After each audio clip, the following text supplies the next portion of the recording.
सति गुरु गौरी गिरा गोस्वामी गिरिजेश सहित शारदा नर्मदा आए हृदय प्रदेश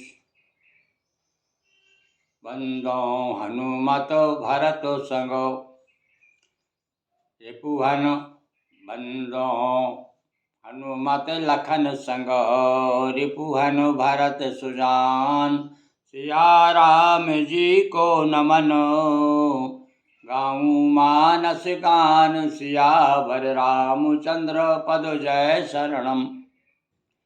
अति विचित्र रघुपति चरित। हाँ भाई, भगवान के चरित्र यहाँ विचित्र कह करके तुलसीदास जी ने सारे लोगों की शंकाओं का समाधान कर दिया है। अब जो विचित्र है उसके बारे में तो कुछ शंका उठाना ही नहीं है, और इसलिए कहा जो मति मंद विमोह वसो।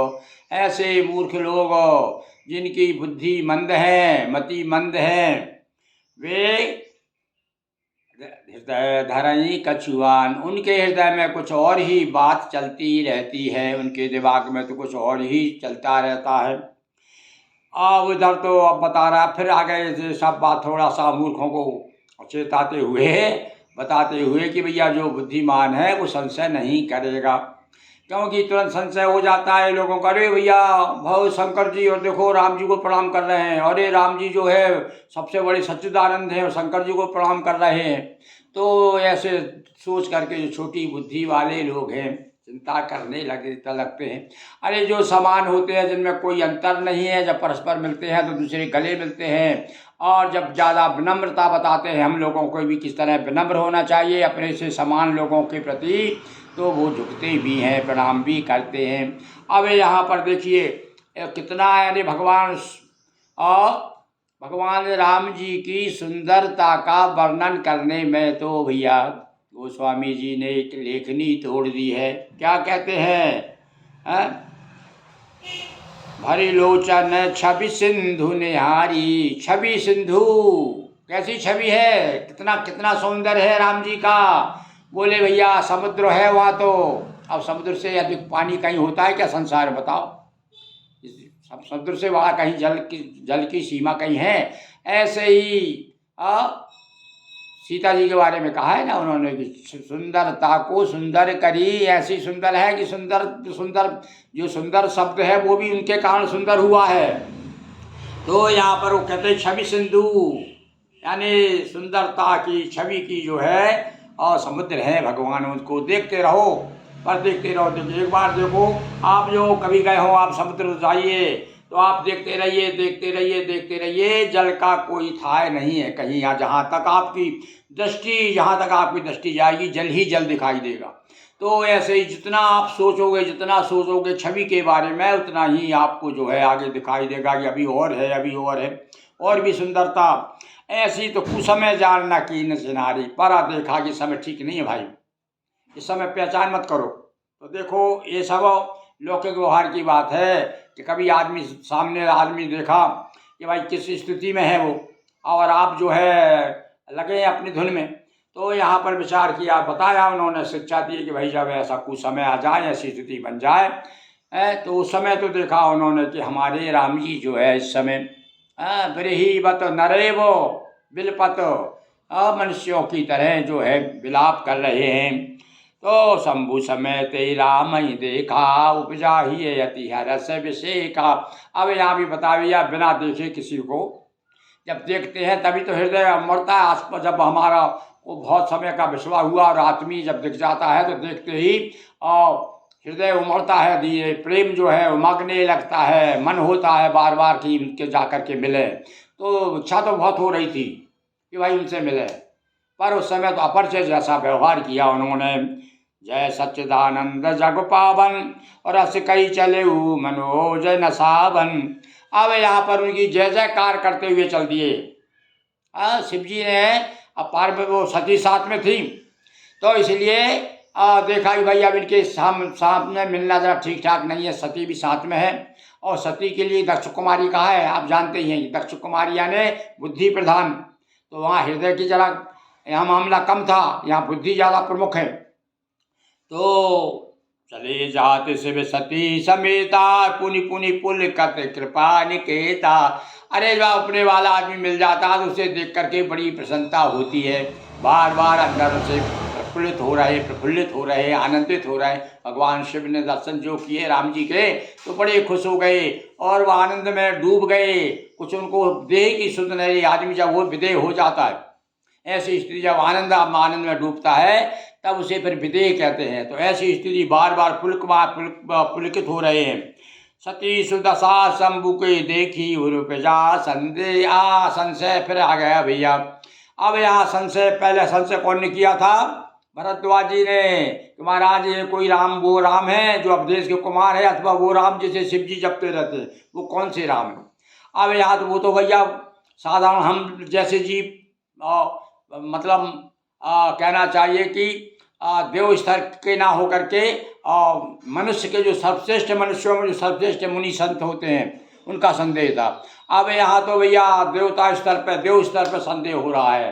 पार्वती जगत जननी है और उनको भी संदेह हो गया। तो मन शंकर जगत बंद जगदीशा, सुंदर मुनि सब नावत सीसा।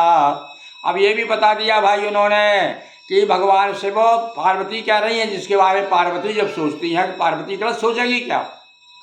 ठीक पति तो है ही उनके, पर साथ साथ में वो जानती हैं, जगत जननी भी जानती है कि ये जगत बंद है, सारा संसार वंदना करता है इनकी, भगवान शिव की। और जो जगदीश हैं संसार के, ये भी जगदीश हैं, और ये जगदीश होकर के दूसरे जगदीश को प्रणाम कर रहे हैं।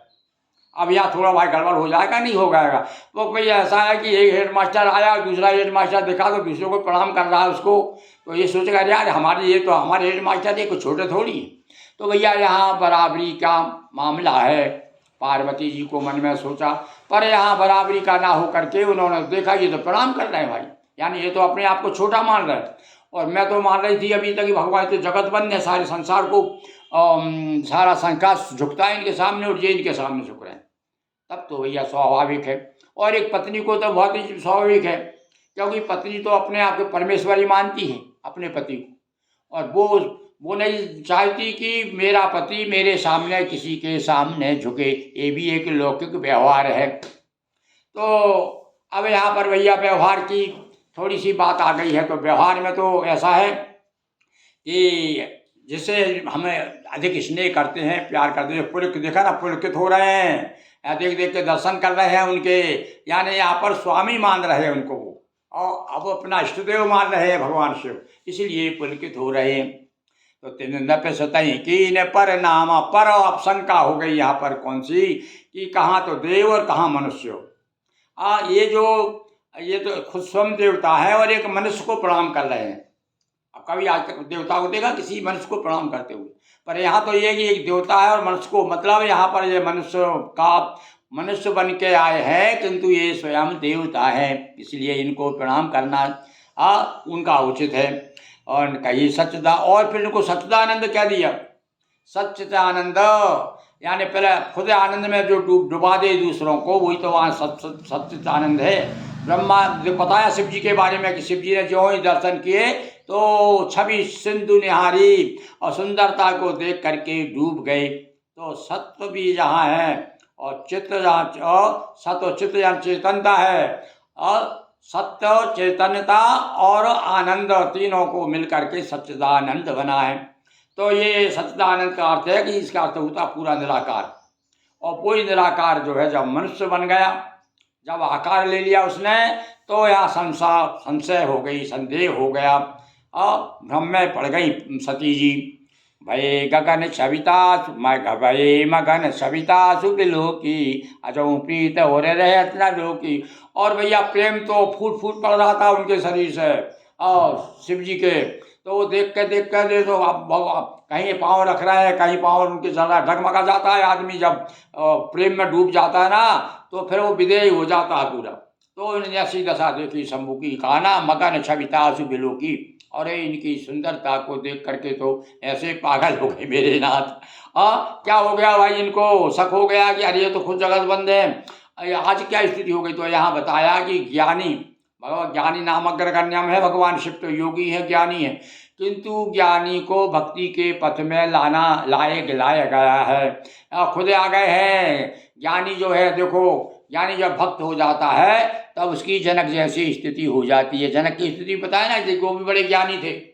तो भयो विदेह है, जो भगवान राम की सुंदरता को देखा, वही छवि जो शिव जी देख रहे हैं, वही छवि देखी। उस समय तो और भी वो किशोर अवस्था में थे, अब इस समय तो विह्वल दूसरी अवस्था में थे। एक आदमी जिस प्रकार से दुखी होता है, उसका चेहरा किस प्रकार से हो जाता है, उस अवस्था में देखा। किंतु सुंदरता तो सुंदरता कहे कैसे भी स्थिति में रहे, किंतु उस समय जनक जी ने जब देखा तो कहा है भयो विदेह विशेषी। विदेह तो थे ही वो, ज्ञानी थे, ज्ञान में डूबे रहते, पर और ज्यादा विशेष हो गए। मतलब यहाँ ज्ञान से अधिक भक्ति को महत्ता दी गई है, और भक्ति भैया वाकई में श्रेष्ठ है। ये तो अपने अपने मत है, कोई तो ज्ञान को बड़ा बताता, कोई भक्ति को, पर भक्त तो कहता है कि भैया मेरे लिए तो सब कुछ मेरे भगवान ही, मेरे साकार रूप ही मेरे लिए सब कुछ है। ब्रह्म जो व्यापक, और फिर देखो फिर बात वही आ गई, और शंका जब आ जाती है तो ब्रह्म जो व्यापक बिरज यज है, अकल अनी है अभेद, सो की दे दर हो नर, जाहि न जानत वेद। फिर बाद में फिर उनको दिमाग में आया कि नहीं, ब्रह्म के बारे में तो कहा है कि वो तो अकथ है, अकथ ही नहीं है, जिसे कह नहीं सकते है, अकल है, अनीय है, अगोचर है, अजन्मा है, माया रहित है। बहुत सारे संबोधन है भैया निर्गुण भगवान के लिए, निर्गुण ईश्वर के लिए। भेद रहे तो कोई भेद नहीं है वह, और ने भी नहीं जानते, क्या लिखा है, जिसे वेद भी नहीं जानते। सारा ज्ञान तो वेद का अर्थ ही ज्ञान होता है। तो जहाँ ज्ञान जो है, ज्ञान ही नहीं, ज्ञान खुद कहता है भैया मैं तो अज्ञान हूँ, अज्ञानी हूँ इसी उनके सामने। जो इसलिए कहा कि नेति नेति जय वेद बखाना, नेति यानी नाइति, उसका कोई अंत नहीं है। इति यानी अंत नहीं है कोई भी। आप वो वैसे ही है जैसे जो लोग कहते हैं ना, एक पुष्पक विमान के बारे में कहा गया है कि पुष्पक विमान में एक आदमी पूरे बैठे हुए हैं और एक सीट हमेशा खाली रहती है। दूसरा आदमी आ जाए बैठ जाए तो फिर एक सीट खाली निकल आएगी, तीसरा बैठ जाएगा तो फिर एक खाली निकल आएगी, मतलब एक सीट खाली रहती है पुष्पक विमान में। इसी प्रकार से एक एक ऐसी स्थिति आती है कि आदमी कितना ही भगवान राम के गुणगान गाता रहा है, पर कुछ ना कुछ एक सीट खाली रहेगी। यानी फिर आप पूरा गुणगान नहीं कर सकते, तो फिर आपको कहना पड़ता है कि नाहिती वो अनी है, अकल है और विरज है, और उनके बारे अजन्मा है कोई उनके बारे में। अब वो कैसे देह धारण कर सकता है, अब यहाँ शंका हो गई। तो नाना प्रकार से लोग समझाते हैं भैया अरे जो बर्फ है वही तो पानी है, जो पानी है वही बर्फ है, वही पिघल जाता है तो पानी हो जाता है, जम जाता है तो बर्फ हो जाता है। और इसके बाद में फिर क्या होता है, यदि ज़्यादा उसको आँच बता दो तो वो गायब भी हो जाता है, वाष्प हो जाता है, पता ही नहीं चलता कहाँ चला गया। तो ऐसे ही ईश्वर के बारे में तो भैया वो तो अंधे का हाथी है। बोले परम ब्रह्म क्या है, बोले अंधे का हाथी है। हम लोग तो सब अंधे की तरह उस हाथी को टटोल रहे हैं, किसी के हाथ में सूंड आ रही है, किसी के हाथ में पाँव आ रहा है, किसी के। तो ऐसे ही हमारी जो बुद्धि है जहाँ तक वो वहाँ पहुँच नहीं पाती, आखिरी में तो ये सभी लोग यही कहते हैं। तो इसलिए हमको जो पकड़ में आ जाए बस हमारे लिए वो ही परम ब्रह्म है। हाथी हाथ सूंड आ जाए, चाहे पाँव आ जाए, चाहे उनकी पूँछ आ जाए, पकड़ में यदि आ गई तो कब कृत हो गए, वहाँ तक उनको छू तो लिया, स्पर्श तो कर लिया हाथी को आपने, कहीं से भी किया, पर पूरा तो आप वर्णन नहीं कर सकते। तो ब्रह्म जो व्यापक विरजो भजो, अकल वनी है अभेद, सो कि दे दर हो ये नर जाए। ऐसा कौन कह रही हैं, सती जी कह रही हैं ऐसा। इसे वेद भी नहीं जानते और वो कैसे लोगों को जानने में आ जाएगा, कैसे शरीर देह धारण करके कैसे आ सकता है वो उनके लिए तो बड़ा संभव लग रहा है। और किंतु अब इसका भाई यही संशय को लेकर के तो ये रामचरितमानस लिखी गई। ये क्या लिखी गई है, सारे वेद और पुराण जितने ग्रंथ हैं सब बार बार ये कोशिश कर रहे हैं कि उनको कहीं से पकड़ लें, पर भैया वो पकड़ में नहीं आएंगे। इसीलिए तो वेद, जब वेद ही कह रहा है शेष शारदा शेष सुरेश महेश नरेश का कितना कवियों ने कितना गाया है। तो आखिरी में भैया हम भी तो बस केवल पूछना तो पूछ गो हाथी के पूछ का एक बाले पकड़ में आ जाए तो हमारे लिए तो उसी कृतकृत्य हो जाएंगे हम, उसमें हमको आनंद हो जाए। एक बूंद कहते हैं ना, समुद्र की बूंद ही मिल जाए, समुद्र तो बहुत बड़ी बात है। और बूंद की यदि चाह है तो एक दिन समुद्र भी मिल जाएगा, ऐसा वेदों ने भी कहा है, विद्वानों ने भी कहा है कि भैया बूंद की चाहत तो करो। आप बूंद की चाहत करोगे तब तो आपको आगे जाकर के समुद्र तक पहुंच पाओगे, और बूंद की ही चाहत नहीं है आप में तो आगे क्या है।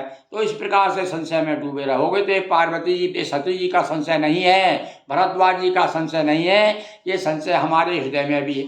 आज भी हम आपके सामने रामायण सुना रहे हैं, कथा सुना रहे हैं, पर फिर भी कहीं न कहीं संशय, कहीं कहीं न संशय का एक न एक अंश है ही, ना जाने क्या क्या कई बार ऐसा सोचा करते हैं। तो भैया उसका उत्तर है, तो हम तो बस यही है कि भगवान प्रभु बस इतनी आपकी कृपा बनी रहे कि आपका एक छोटा सा ये आप एक हाथी है तो आपकी पूंछ का एक हमको बाल ही मिल जाए तो उसी में हम अपने तत्व समझेंगे, अपने आप को अहोभाग समझेंगे, भगवान समझेंगे। बोलिए सियावर रामचंद्र की जय। यदक्षरम पदम भ्रष्टम मात्रा ही न भवेत। भाई देखो ये वाणी तो बोलने वाला कोई दूसरे पे प्रेरणा दे रहा है, इसलिए भाई वो गलत सलत कुछ निकल जाए तो आप लोग क्षमा करते हुए, क्षम ही सज्जन मोर ठिठाई। बार बार तुलसीदास जी ने पहले कह दिया भैया, तो हम तो उन्हीं की उसी लेख पे चल रहे हैं। कहावत है ना कि वो तुलसीदास जी ने खुद ही कह दिया है कि भैया बना बनाया मार्ग मिल गया है, तो बना बनाया पुल हो तो चींटी भी आराम से चली जाती है उस पर। इसी प्रकार से हम भी चींटी की तरह आगे बढ़ने का प्रयत्न कर रहे हैं, और आप लोग भी आनंद लीजिए और देखिए एक एक चौपाई में क्या क्या कहा गया है। तो हम क्रम से चल रहे हैं, आज जो है 50वीं चौपाई तक हम आ गए हैं। बोलिए सियावर रामचंद्र की जय, पवन सुत हनुमान की जय, नर्मदा मैया की जय, अखिलेश्वर महादेव की जय। यहाँ भैया श्री श्री बसंत नर्मदा मंदिरम में बस थोड़ा सा एक घड़ी आधी में पुण्यात और जितना हमको मिल रहा है सेवा में लगे हुए हैं, और आपका क्या कल्याण हम कर सकते हैं ये तो वो करेगा, और करने वाला हम तो केवल अपने कल्याण के लिए तुलसी स्वांता सुखाय तुलसी रघुनाथ गाथा। अभी एक महात्मा जी बता रहे थे कि तुलसीदास जी ने ठीक है अपने लिए लिखी है, इसी प्रकार से भले हम अपने लिए रामायण की कथा सुना रहे हैं, किंतु ये तो भैया एक प्रकाश है और ये प्रकाश को हम कैद नहीं कर सकते। बड़ा लाइट हमने अपने लिए जलाया है और उसका बिल भी हम दे रहे हैं, पर उसका प्रकाश रोक नहीं सकते। कोई दूसरा बाहर खिड़की खुली हुई है, बाहर जा रहा है, हमने अपनी एक खिड़की बना ली है चैनल वाली, इसमें से प्रकाश दे रहे हैं, तो जो जो इसका लाभ लेना चाहे ले सके, उसका कोई भी चार्ज नहीं है। हाँ, पर कभी कभी आपसे उम्मीद करते हैं कि आप हमारे चैनल को थोड़ा सब्सक्राइब कीजिए, फॉलो कीजिए, अधिक अधिक लोगों को बताइए कि भाई देखो हम भगवान की चर्चा हो रही है तो इसमें हमारा भी कोई थोड़ा योगदान रहे। चलिए बात बहुत हो गई, चलिए बोलिए सियावर रामचंद्र की जय।